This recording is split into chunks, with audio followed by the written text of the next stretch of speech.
நகரத்தில் ஒரு busy junction. அங்கே ஒரு பழைய ஏடிஎம். நேரம் ராத்திரி 12:30. ஒரு ஆட்டோ டிரைவர் அந்த ஏடிஎம் மிஷினுக்குள்ளே போகிறாரு. கார்டு இன்செர்ட் பண்ணுறாரு, பின் என்ட்ரு பண்ணுறாரு. ஸ்க்ரீன் ஃப்ரீஸ் ஆயிடுச்சு. சடனாக ரெசிப்ட் பிரிண்ட் ஆகுது. அமௌண்ட் பேலன்ஸ் 0, ஆனால் ரெசிப்டில் எக்ஸ்ட்ரா ஒரு லைன். அதில் தேங்க்யூ ஃபார் ரிட்டர்னிங்னு இருந்தது.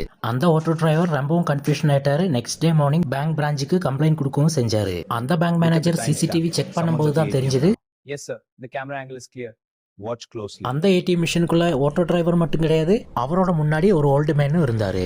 ஆனா ஏடிஎம் ரெக்கார்ட்ல அந்த ஓல்டு மேன் என்ட்ரி இல்ல. மேனேஜர் போலீஸ் கிட்ட சொல்ல வேண்டாம்னு சொல்லி இன்டர்னல் ஆடிட் ஸ்டார்ட் பண்றாரு. அந்த ஆடிட்ல ஒரு டீடைல் ரிவீல் ஆகுது. லாஸ்ட் 6 மந்தா டெய்லி நைட் 12:30க்கு 10,000 ஷார்டேஜ் ஆகுது. ஆனா சிஸ்டம்ல கேஷ் வித்ட்ரால் இல்ல. பேங்க் ஸ்டாஃப் எல்லாம் சைலண்ட். ஒன் ஜூனியர் ஸ்டாஃப் சொல்றாரு, சார் இந்த ஏடிஎம்ல ஒரு டெத் நடந்ததுன்னு. 2 years பேக்ல ஏடிஎம் ரீஃபில் பண்ற வாட்ச்மேன் நைட் டியூட்டில ஹார்ட் அட்டாக் வந்து செத்துட்டாரு. ஏடிஎம் ரூமுக்குள்ள மணி ஃபுல்லா இருந்தது. Door inside lock. கேஸும் க்ளோஸ் ஆயிடுச்சு.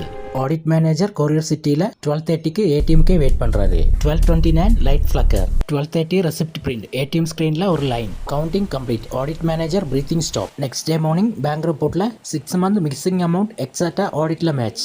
அந்த 18 lakhs மணி யார் எடுத்தா?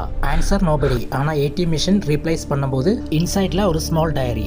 அந்த வாட்ச்மேனோட ஃபுல் ஹேண்ட் ரைட்டிங். அந்த லாஸ்ட் லைன்ல நான் காப்பாத்தின பணம் என்னோடது இல்ல, சிஸ்டமோடது இல்லைன்னு. இதையெல்லாம் வச்சு பார்க்கும்போது நமக்கு என்ன புரிய வருதுன்னா, சில இடங்களில் செக்யூரிட்டி கேமரா இருக்கும், சில இடங்களில் நியாயம்தான் செக்யூரிட்டி.